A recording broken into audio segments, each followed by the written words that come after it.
Ouh, c'est chaud. Quoi? Quoi, c'est déjà l'heure? Ah mais envoyez le générique enfin!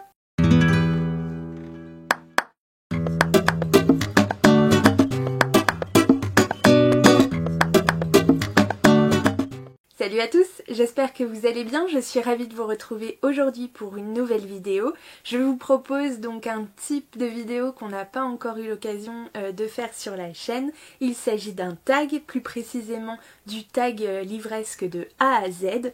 Donc c'est un tag qu'on a vu énormément passer sur Booktube, mais je me suis dit voilà, pour une première c'est bien de commencer voilà, par la base. Donc on va prendre chaque lettre de l'alphabet, chaque lettre va se rapporter à un mot. Et ce mot va engendrer une question autour de mes bibliothèques pour le coup. Donc je suis ravie, j'espère que vous aussi. On attaque tout de suite. J'en profite pour boire un peu. On commence tout de suite avec le A pour auteur, dont tu as lu le plus de livres. Ah bah celle-ci c'est facile.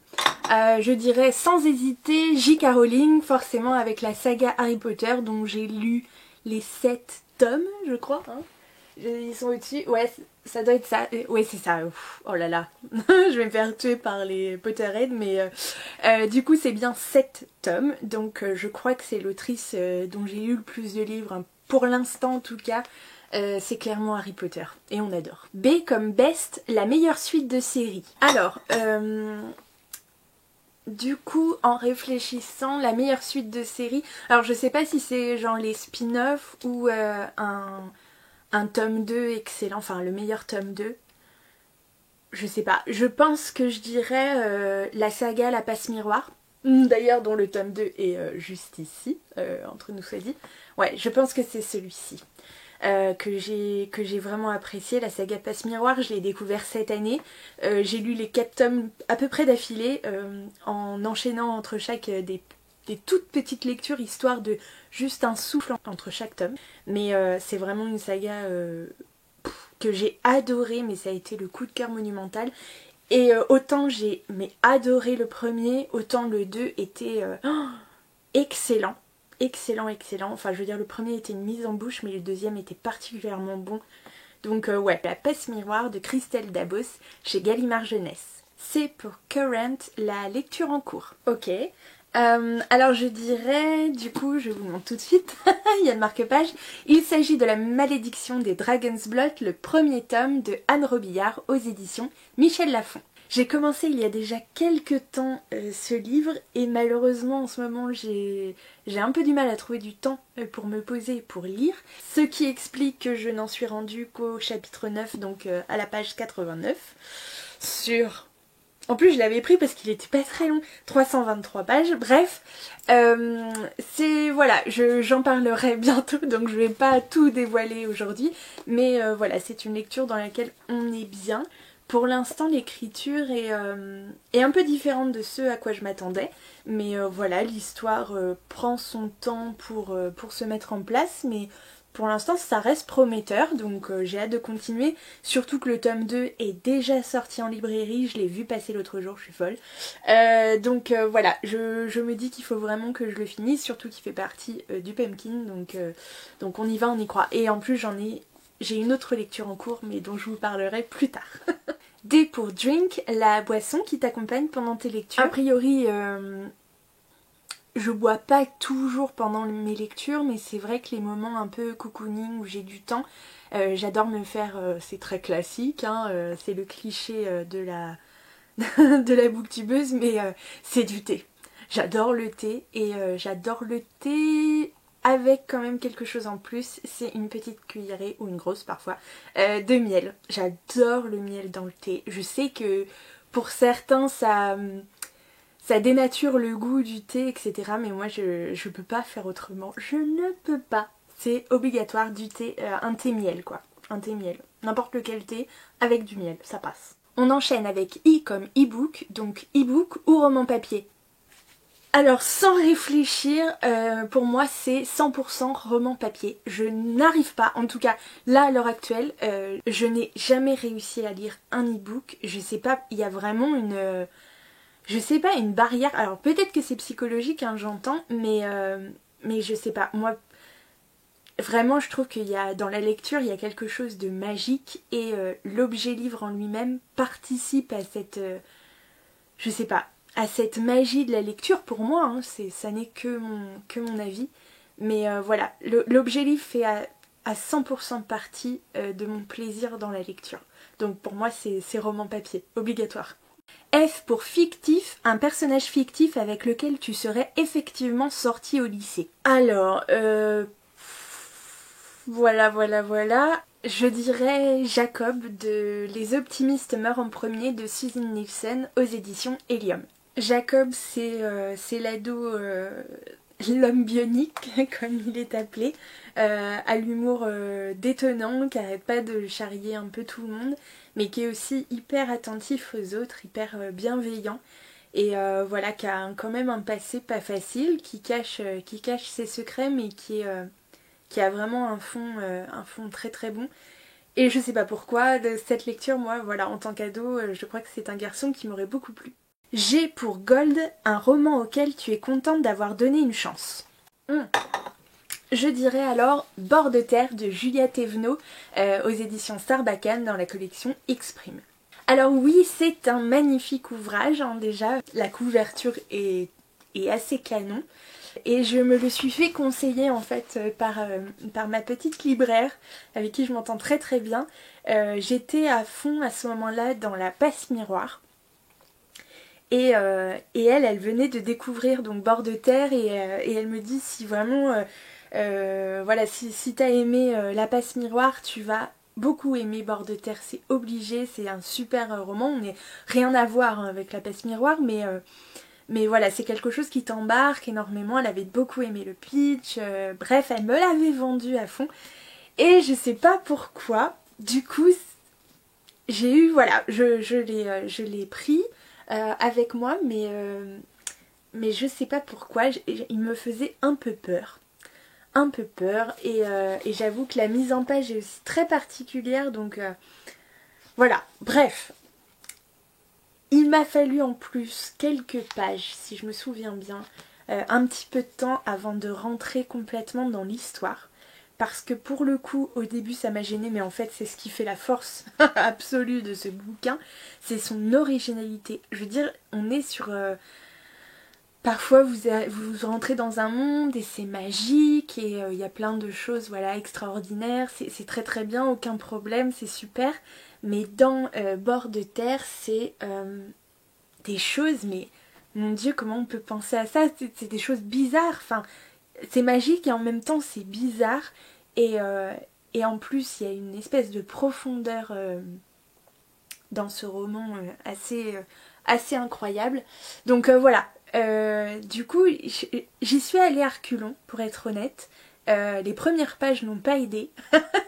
mais je suis contente d'avoir tenu le coup parce que après ça a été aussi l'un de mes grosses découvertes de 2020 et donc je suis super ravie d'avoir été voilà, de lui avoir vraiment donné une chance parce que pour le coup il le mérite tellement, donc voilà, Bord de terre.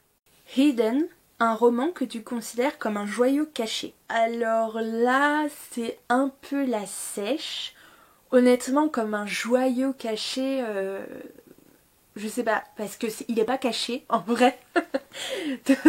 de beaucoup de monde en a entendu parler, mais c'est un livre qui, je trouve, mérite vraiment son succès et mériterait qu'on en parle encore plus, j'ai envie de dire. Il s'agit du livre de perles de Timothée de Fontbelle, donc chez Gallimard Jeunesse ici, chez Pôle Fiction. Ce livre, ça a vraiment été une lecture, une rencontre très particulière avec ce bouquin. J'ai été assez soufflée. Et par l'histoire, et par la plume de l'auteur qui est littéralement extraordinaire. C'est très onirique, c'est plein de poésie, mais c'est profond. Ça m'a un peu perturbée parce que c'est un magnifique livre, c'est une magnifique histoire et qui nous embarque complètement sur un tout petit truc 320 pages, sur 320 pages, mais voilà, c'est un livre à mettre vraiment dans toutes les mains. I comme important, un moment important dans ta vie de lecteur. Je vais dire, allez, le dernier moment vraiment important, ça a été cette année. En fait, j'ai toujours lu énormément. Depuis toute petite, ma maman était une grande lectrice et je pense que inconsciemment j'ai voulu un petit peu la copier au début et puis bah évidemment j'y ai pris goût et donc j'ai toujours adoré lire et j'ai toujours beaucoup lu mais j'ai passé une période je crois que ouais ces dernières années je sais pas j'étais concentrée sur autre chose et il m'arrivait encore d'acheter de temps en temps des bouquins mais c'était extrêmement rare. Et ce début 2020, alors avant le confinement même, hein, mais je sais pas, j'ai eu un... En fait, c'est long à expliquer, mais en gros, j'étais sur un projet qui m'a obligée à fouiller un petit peu sur le net, à chercher des vidéos, des recherches en entraînant d'autres. Je suis tombée sur les vidéos en fait Booktube. Voilà, ça a déclenché quelque chose, donc je me suis mis un petit peu à relire et à m'intéresser surtout à une nouvelle littérature que je n'avais absolument pas l'habitude de consommer, on va dire ça comme ça. Et en fait, je me suis remis du coup à lire en début d'année, plus après la période confinement et la boulimie livresque que ça a entraîné après, mon Dieu, mon banquier vous en parlera. Du coup, je crois que c'est ce moment-là, en début d'année, du coup, quand je me suis remis à lire et que j'ai réalisé à quel point la lecture avait pu me manquer. Vraiment un manque voilà, viscéral dans ma vie, ça a été... je sais pas, je m'en suis pas... Je crois que j'en étais pas vraiment consciente de cette période comme ça de vache mec où je n'ai absolument ou pratiquement rien lu. Et là, de m'y remettre, en fait, ah là là, enfin voilà, de réaliser à quel point la lecture avait pu me manquer, ça a été un fort moment en début d'année. J, le roman que tu viens juste de finir. Alors, je vais un petit peu tricher parce qu'en fait, c'est pas un roman, mais c'est le dernier livre que je viens de finir. Il s'agit du tome 2 de La petite faiseuse de livres de Miya Kazuki aux éditions Ototo. Dans ce manga trop mignon, on suit toujours Urano Motosu, qui est une jeune femme qui a été tuée par une bibliothèque et qui s'est réincarnée, vous savez, dans le corps d'une toute petite fille qui s'appelle Maïn et qui vit dans un monde où en fait les livres en gros n'existent pas. C'est un monde un petit peu genre moyenâgeux, vous savez. Donc les livres, enfin les manuscrits sont réservés à une élite. La majorité des gens ne savent pas lire, en plus se procurer du papier, c'est extrêmement cher, bref, etc. etc. Et Maïn, du coup, elle va tout faire pour se procurer d'une façon ou d'une autre des choses à lire, parce qu'elle ne peut pas vivre sans. Bref, c'est un petit manga hyper sympa, qui est très mignon.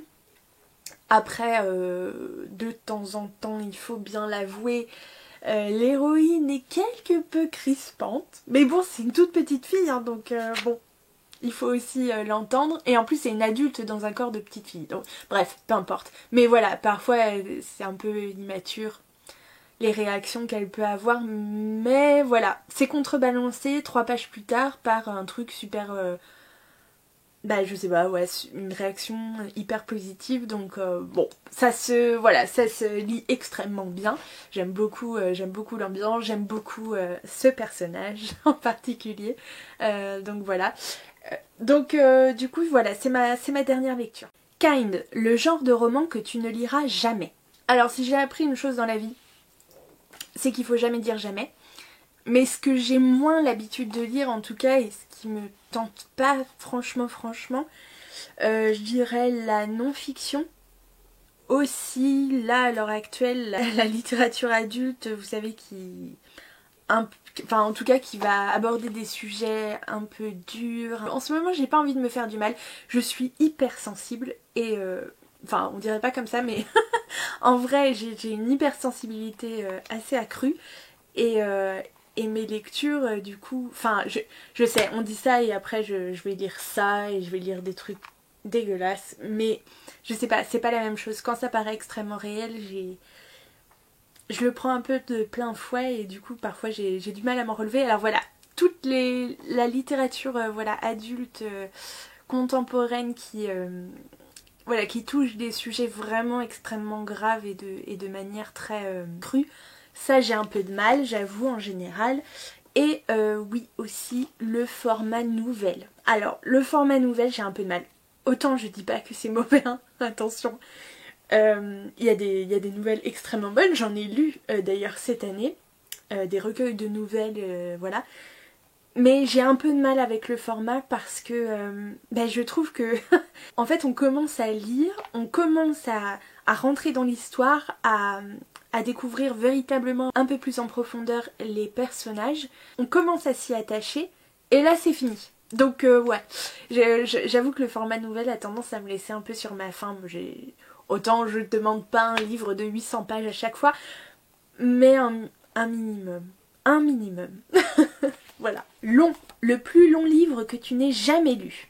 Ah bah alors celui-ci c'est facile, c'était cette année, je crois que je n'en ai jamais lu de plus long de toute ma vie.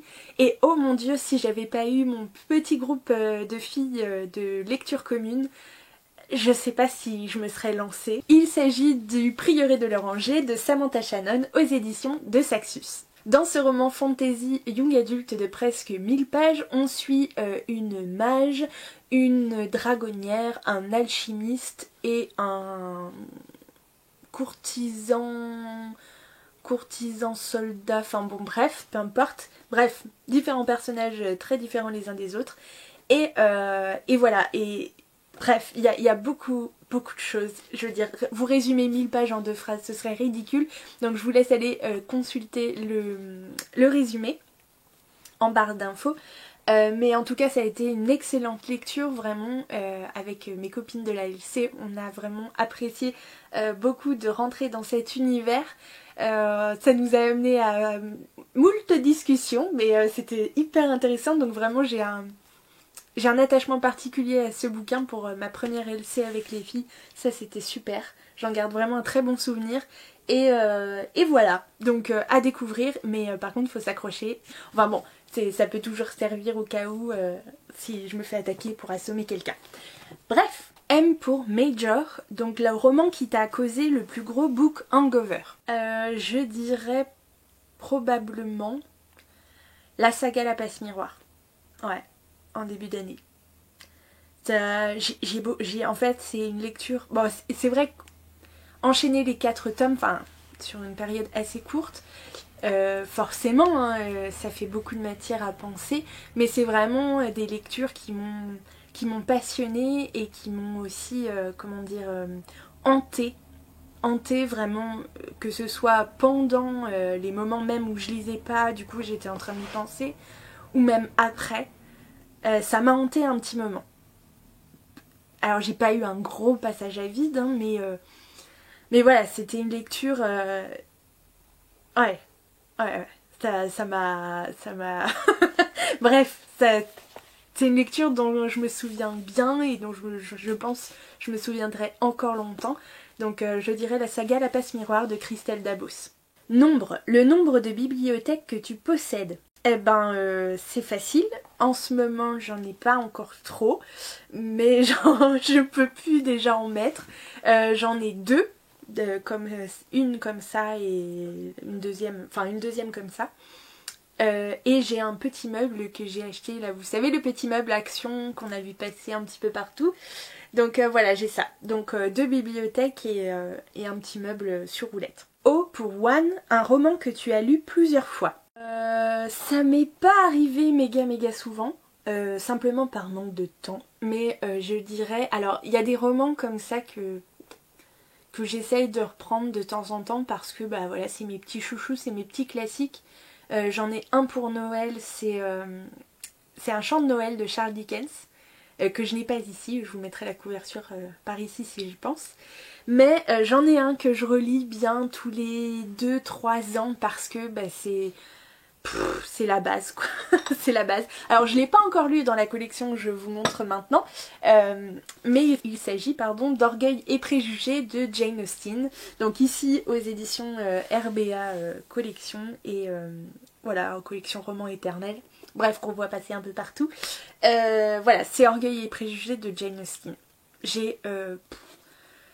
Voilà, ça a été une découverte, je crois que ça a été mon premier roman de Jane Austen que j'ai lu, je devais avoir, je sais pas, en vrai je sais pas, je dis ça, je devais avoir 15-16 ans à mon avis, j'étais ado et vraiment ça a été un gros coup de cœur et plus je le relis en fait, plus je découvre des choses au fur et à mesure qui m'étaient passées au-dessus lors de mes dernières lectures. En fait il y a tellement je trouve de niveau de lecture dans cet ouvrage que bah voilà c'est mon roman chouchou de chevet, donc j'espère qu'il sera aussi bon dans cette version là, que cette version est bonne, hein, parce qu'on sait pas apparemment, mais voilà, ouais, Orgueil et préjugés de Jane Austen, ça c'est la base. P pour préférer, ton endroit préféré pour lire. Je suis capable de lire à peu près n'importe quand, n'importe où, n'importe comment, bref. Mais mon endroit préféré, j'adore lire dans mon lit. Bah c'est classique en même temps, mais j'adore lire dans mon lit. En même temps j'adore dormir, j'adore être dans mon lit, bref c'est ma passion. Mais sinon, j'ai pris un nouveau rythme cette année particulièrement. Durant l'hiver dernier, je me suis mis à me lever beaucoup plus tôt, moi qui n'étais, je pensais absolument pas du matin. En fait, j'ai commencé à me lever à 5h30 le matin. Bref, je vous passerai les détails de ma vie. Et du coup, certains jours, en fait, où je n'étais pas forcément obligée, je continuais à me lever à 5h30 pour garder le rythme. Et voilà, c'était les journées hyper froides, fin d'automne, début hiver. Et le poêle était en train de s'allumer. La maison était encore endormie, tout était noir. Et là, je me posais devant le poêle, dans le canapé, avec un plaid, un thé bien chaud, mais juste levé, vraiment juste levé. Et là, je prenais mon bouquin et c'était c'était une folie. Franchement, c'était une folie. Et je crois qu'en plus j'ai commencé à faire ça en découvrant la passe miroir. Donc bon, forcément hein, ça a amené un peu la magie du truc, mais c'était top. C'était top.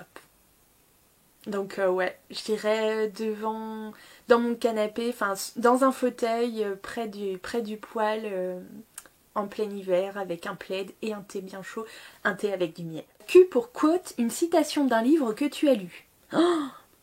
Non là je suis vraiment trop nulle. En fait quand je lis ça me... Voilà, il y a parfois des phrases type, des phrases chocs qui me parlent, qui m'ont émue, voilà, mais alors après pour les retenir, oh là là, c'est une catastrophe. Et comme je les note pas, non, je vous dirais n'importe quoi, donc là je vais passer. R pour regret, un regret de lecteur. Un regret de lecteur, et ben je dirais n'avoir qu'une seule vie pour lire tous les livres qui existent. Et voilà, c'est ce manque de temps. Ce manque de temps pour lire, en fait, de n'avoir qu'une seule vie pour lire tout ce dont j'ai envie. Ouais, je sais, ça fait un peu cucu. Non mais j'en conviens, je suis d'accord. Mais c'est ce qui m'est venu tout de suite, honnêtement. S pour série, une série que tu as commencé mais jamais finie, et dont tous les livres sont sortis. Bonne question, une série dont tous les livres sont sortis. Alors je dois rien avoir ici parce que tout ce qui est ici c'est en cours, donc c'est pas des trucs que j'ai abandonnés. Oh là, ouais, ça y est, j'ai trouvé. Mais ça remonte un peu à loin. En fait, bah toi-même tu sais, il y a eu une période, enfin quand moi j'étais ado, donc bon certes il y a déjà quelques années, il y a eu une période hyper vampire. Ouais, c'était à la période là, Twilight et j'en passe, etc. etc. Et j'avais lu Twilight évidemment, et une série est sortie, enfin une saga est sortie, et une série d'ailleurs, c'était le journal d'un vampire de... Il s'agit de Journal d'un vampire de L.J. Smith, je crois aux éditions Hachette Roman dans la collection Black Moon. Cette saga a été éditée donc en 2 séries différentes, mais je crois que la deuxième série éditée par Hachette Roman comporte, je crois, 11 tomes. Ça je suis pas tout à fait sûre, mais en tout cas quoi qu'il en soit, moi j'en ai lu que 2 ou 3, bref. Et j'ai totalement abandonné, et pour être honnête, je ne lirai jamais la suite. Puisque tout simplement cette saga a inspiré, vous savez, la série avec bah oui, les vampires forcément, Vampire Diaries, donc voilà, avec les frères Salvatore, tout machin, bref. Donc voilà, du coup oui, je me suis fait la série, alors non pas jusqu'au bout, hein, j'avoue, j'ai dû voir pareil les 2-3 premières saisons, un truc comme ça, enfin bon bref. Voilà, c'était bien sympa, mais ça n'a, enfin moi en tout cas mon goût pour ce genre de littérature n'a duré qu'un moment.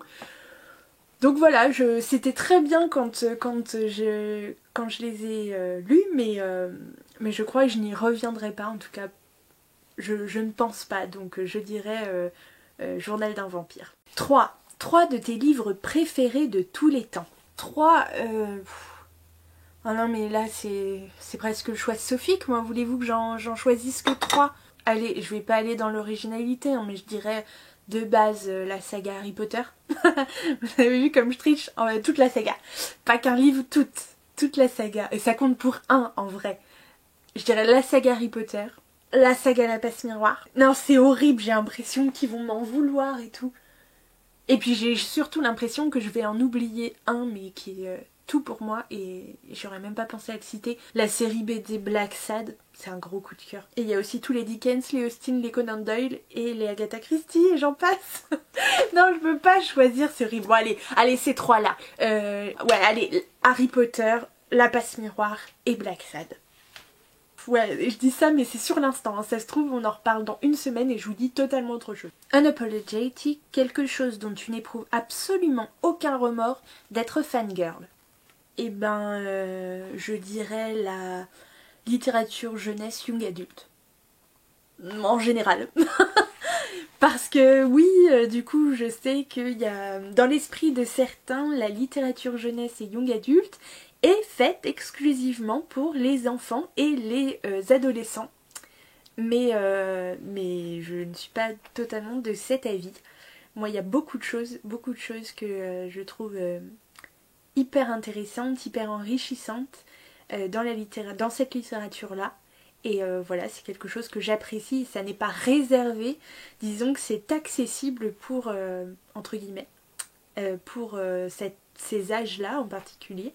Mais ça n'est pas réservé à cette tranche d'âge. À partir du moment, j'estime, où un livre arrive à embarquer quelqu'un, c'est qu'il a sa raison d'être et d'exister, et que voilà, c'est chouette. Donc voilà, en général, je n'ai absolument pas honte. Ma bibliothèque actuelle est remplie de littérature jeunesse et young adulte. C'est ce qui me fait envie à l'heure actuelle. Et voilà, je n'ai absolument pas honte d'adorer ça. J'ai une autre bibliothèque qui est actuellement, malheureusement ça me brise le cœur, en carton. Et pour le coup, je n'avais aucun contemporain dedans, pratiquement. Aucun. Je n'ai découvert cette littérature et les titres en fait contemporains que en janvier dernier. Non, je dis pas que je les connaissais pas avant, mais en tout cas je m'y intéressais pas du tout. C'est pas quelque chose que j'achetais. J'ai une collection en fait, j'ai une bibliothèque qui est composée à 90% de classiques. J'adore la littérature anglaise du 19e siècle. J'ai adoré des classiques de la littérature française et étrangère, peu importe. Mais vraiment, j'achetais que du classique, ou alors des bouquins d'art ou d'archéologie, ou enfin voilà, bref.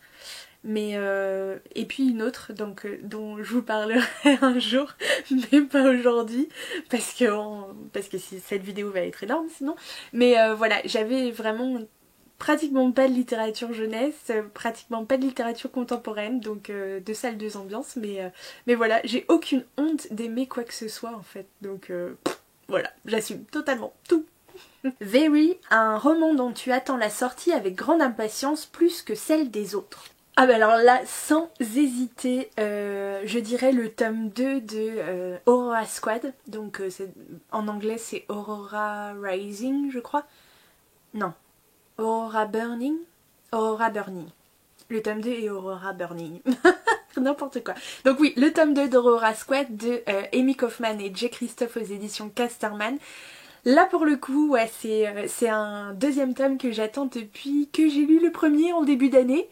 Ça a été une super découverte, je ne m'attendais pas du tout à aimer autant ce roman young adulte qui se passe un peu space opéra, qui se passe en fait dans l'espace. On suit un groupe d'ados, mi-humains, mi-extraterrestres, bref, j'ai tellement adoré et en plus, le travail éditorial est absolument oufissime. Je veux dire, ça rythme la lecture.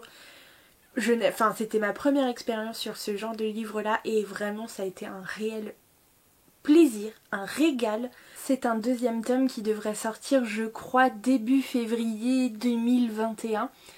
Donc, on attend encore, hein, mais on l'attend impatiemment.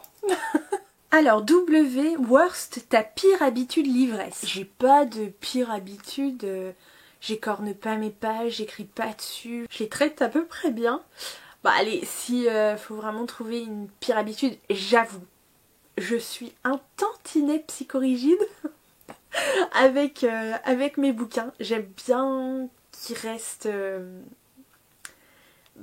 dans un état voilà, correct. J'achèterais pas un bouquin s'il est abîmé, honnêtement. Bah après, ouais, je sais pas. Donc bref, donc du coup, des fois, j'angoisse un peu à les prêter. J'avoue. J'avoue tout.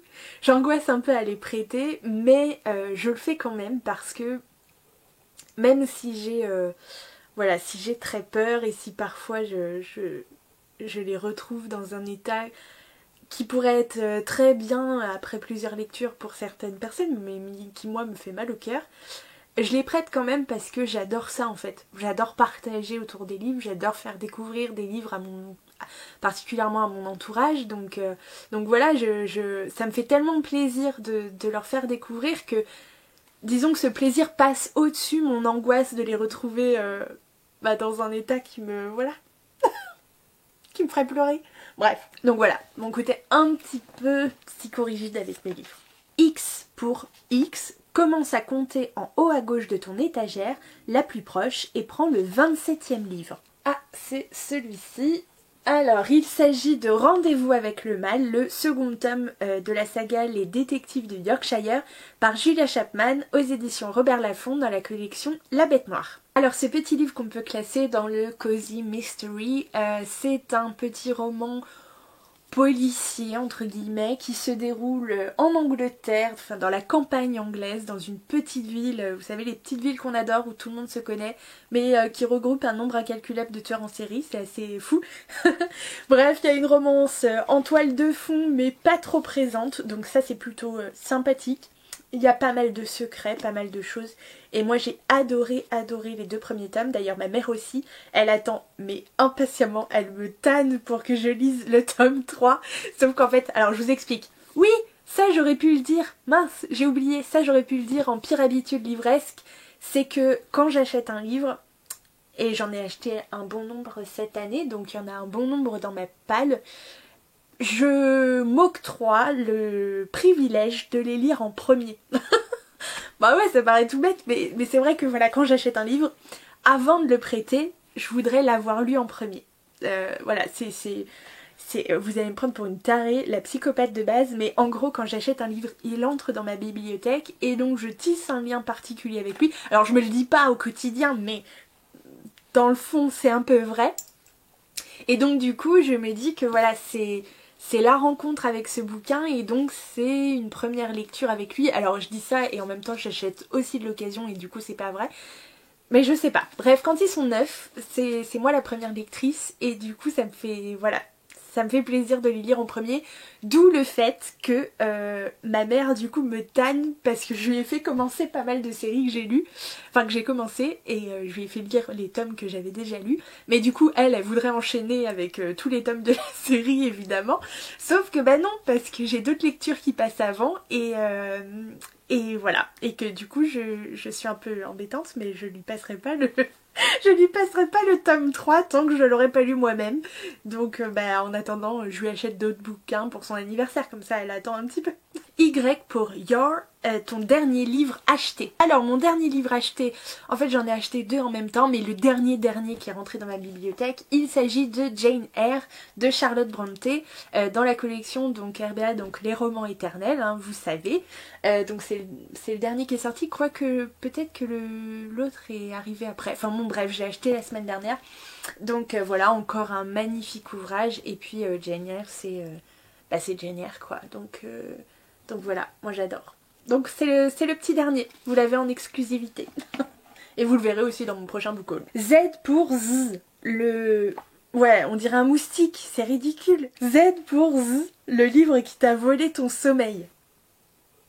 Et ben alors dernièrement, il faut dire, il y en a un qui m'a volé mon sommeil, mais pas dans le sens où genre j'étais tellement happée où j'y pensais, où il m'a fait peur. Non, c'est pas dans ce sens-là. C'est qu'en fait, j'avais tellement envie de le finir que j'ai dit non, tu ne t'endormiras pas avant de l'avoir fini, parce qu'à un moment, c'est bon, ça faisait trop longtemps que je le traînais, il fallait passer à autre chose.